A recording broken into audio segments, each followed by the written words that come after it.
Joab by Ginzberg. Joab, the warrior, was a contrast to Ahithophel in every essential. He was David's right hand. It was said, if Joab had not been there to conduct his wars, David would not have had leisure to devote himself to the study of the Torah. He was the model of a true Jewish hero, distinguished at the same time for his learning, piety, and goodness. His house stood wide open for all comers, and the campaigns which he undertook redounded invariably to the benefit of the people.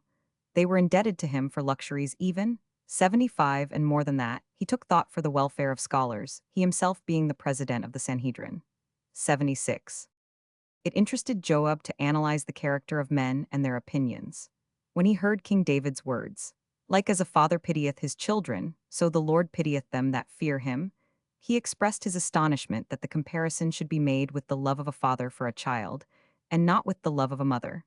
Mother love, as a rule, is considered the stronger and the more self-sacrificing. He made up his mind to keep his eyes open and observe whether David's idea was borne out by facts.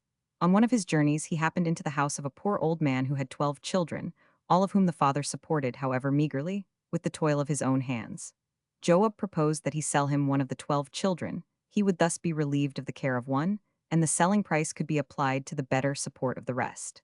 The good father rejected the proposition brusquely. Then Joab approached the mother, offering her 100 gold denarii for one of the children.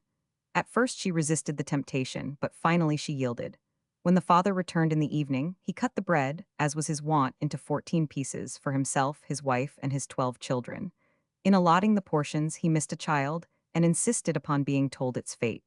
The mother confessed what had happened during his absence. He neither ate nor drank, and next morning he set out, firmly resolved to return the money to Joab and to slay him if he should refuse to surrender the child. After much parleying, and after the father had threatened him with death, Joab yielded the child to the old man, with the exclamation, "Yes, David was right when he compared God's love for men to a father's love for his child. This poor fellow who has 12 children to support was prepared to fight me to the death for one of them, which the mother, who calmly stayed at home, had sold to me for a price." Among all the heroic achievements of Joab, the most remarkable is the taking of the Amalekite capital. For 6 months the flower of the Israelitish army, 12,000 in number, under the leadership of Joab, had been besieging the capital city of the Amalekites without result. The soldiers made representations to their general that it would be well for them to return home to their wives and children. Joab urged that this not only would earn for them contempt and derision, but also would invite new danger. The heathen would be encouraged to unite against the Israelites. He proposed that they hurl him into the city by means of a sling and then wait 40 days.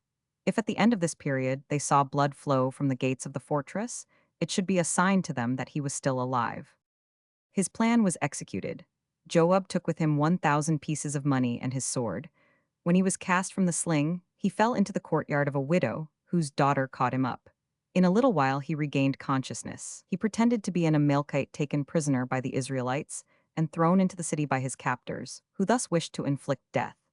As he was provided with money, which he dispensed lavishly among his entertainers, he was received kindly and was given the Amalekite garb.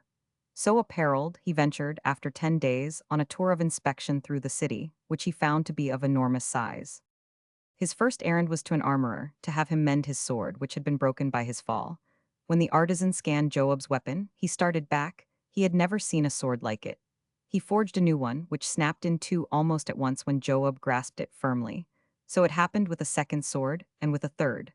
Finally, he succeeded in fashioning one that was acceptable. Joab asked the smith whom he would like him to slay with the sword, and the reply was, "Joab, the general of the Israelitish king." "I am he," said Joab, and when the smith in astonishment turned to look at him, Joab ran him through so skillfully that the victim had no realization of what was happening. Thereupon he hewed down 500 Amalekite warriors whom he met on his way, and not one escaped to betray him. The rumor arose that Asmodeus, the king of demons, was raging among the inhabitants of the city and slaying them in large numbers.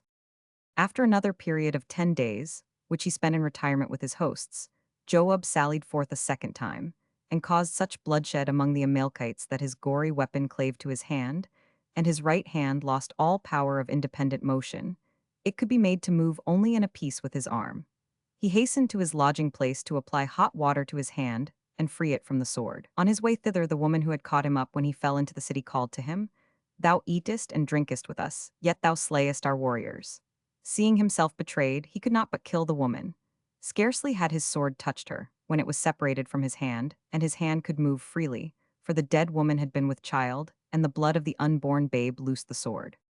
After Joab had slain thousands, the Israelites without, at the very moment when they were beginning to mourn their general as dead, saw blood issue from the city, and joyfully they cried out with one accord, Hear, O Israel, the Lord is our God, the Lord is one.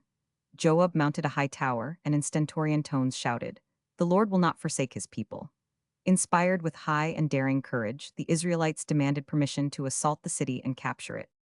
As Joab turned to descend from the tower, he noticed that 6 verses of a psalm were inscribed on his foot, the first verse running thus: The Lord answers thee in the day of trouble, the name of the God of Jacob is thy defense. Later David added 3 verses and completed the psalm.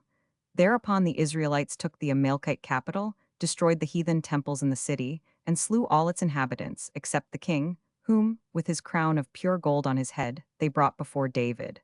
77.